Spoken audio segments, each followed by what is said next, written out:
In this video, I'm going to show you how you can allow sites to use your webcam on Google Chrome. I'm going to give you some tips on how you can refresh this if your webcam for some reason isn't working, even though you thought you've gave it permission already. Okay, so the first thing you can do, you can go to your Start menu, then go to Settings, then go to Privacy and Security, and then look for Camera at the bottom. Just make sure that your camera is turned on, then make sure Let Desktop Apps Access Your Camera is also turned on. If you click on this drop-down menu, you'll be able to see the recent requests to use it. Provided that it's turned on, you can go to Google Chrome, and what I would do is go to the website that you're trying to give permission for. So let's use Google Meet as an example. If we go to the two lines in the top left hand corner, you can then go ahead and click on Site Settings, and here you can see meet.google.com.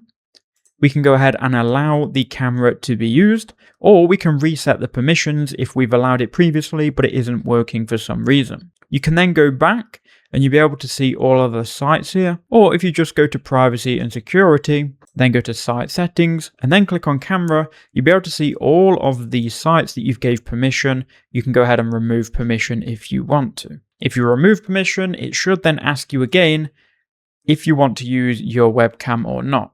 So go ahead and follow some of those steps, and hopefully we can get your webcam working in the next few minutes.